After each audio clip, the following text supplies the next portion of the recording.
You're right there. Say hello. Hello. My name is... Hey, Sam. Your name is Sam. My name is Paige. And today I'm going to walk you through how we are making masks for our friends in the hospitals. Let's get to it. Hey. So for the materials for this project, what we need are 100% cotton calico, not print, your choice, and also 100% cotton flannel. This is both fabrics that I got at Joann's. If you don't have flannel available, go ahead and just get extra for the backs for these. And then you need some kind of metallic cord, and the 1/4 inch is about the biggest that you want to do. The original pattern actually suggests beading cord, which is substantially smaller. So, and then you'll need 7 inches per strip per side. So you'll go through elastic fairly fast, unfortunately. Also, you'll need the pattern, which is a 9x6 rectangle, and I will link to the PDF download that you can do that.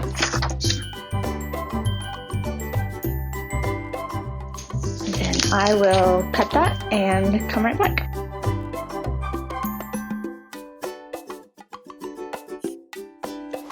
Okay, so I'm going to explain this before we go over to the sewing machine. So I've got my fabric right side up, and then the flannel just facing it as well. I guess it probably has a right and wrong side, but we're not going to concern ourselves too much about that. And what I'm going to be doing eventually is like pinning this to that side and that side going to that side.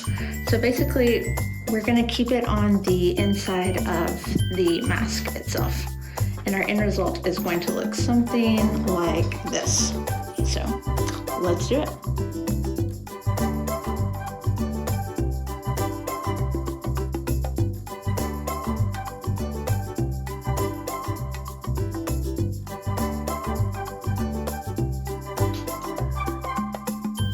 Okay, now that everything's pinned, we are going to go ahead and start on the sewing machine. So I've got a 1/4 inch seam allowance, and as soon as I get to this first corner and the elastic piece, I'm just going to go over it back and forth a couple of times to make sure that it's good and secure. Pivoting, and then once again, just kind of going over and back as I can, trying to keep everything in line. And then we just keep on going all the way around until we have, not all the way around, until there's about a 2-inch gap from where we started, so we can turn it inside out.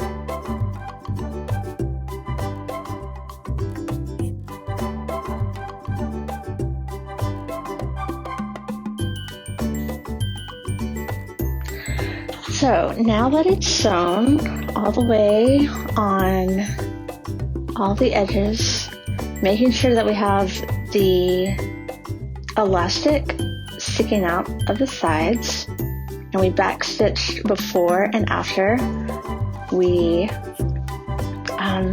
started, we're going to go ahead and turn it inside out. So here we go.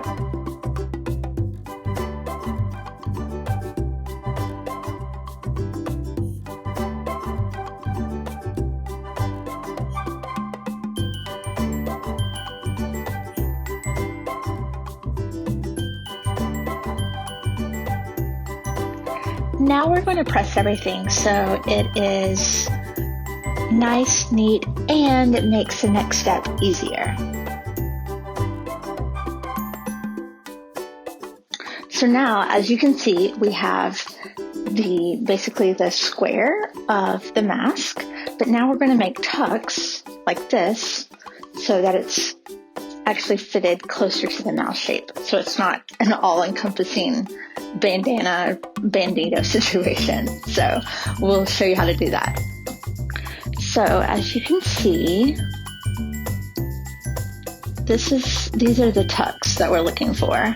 So it's about a 1/2 inch, a full inch, and then another couple 1/2 inch tucks that we're doing. and hopefully I'll be able to show you how I made these a little bit easier on the other side.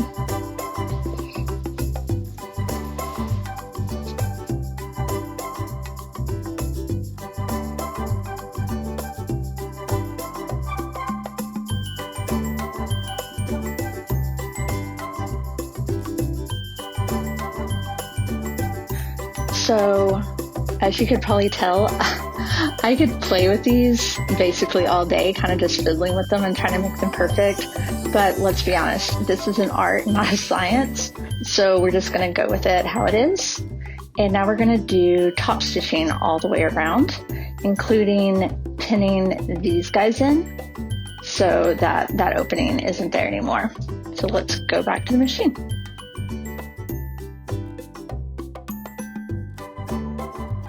So the first thing you'll notice on my video here is that I have a hard time kind of starting this top seam, and that's because it's 2 layers of material and then I've made that tuck, and so it's actually 1, 2,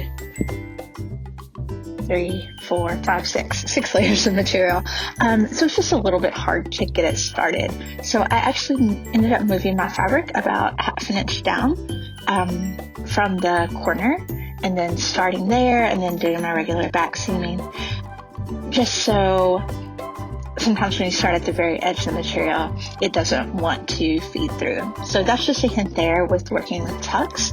And then you're using about 1/4 inch of a seam all the way around the mask twice. So once again, making sure that you're catching the elastic when you can, and you're also just making sure that all your other seams are caught. Also, you might notice that I'm using a 1/4 inch quilt presser foot. This presser foot has a guide on the right side edge, which basically runs along the side of the fabric and assures that my lines are straight-ish.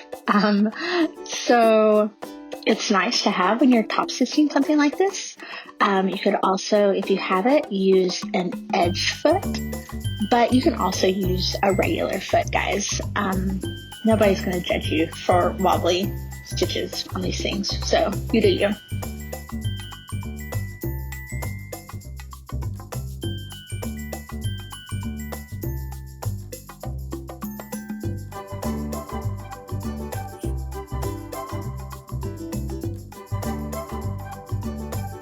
So there you have it, a medical mask for all the people out there that are medical workers during this really, really hard time. Also, just a fit note, that 7 inches is a little bit big for me. So let's try that again.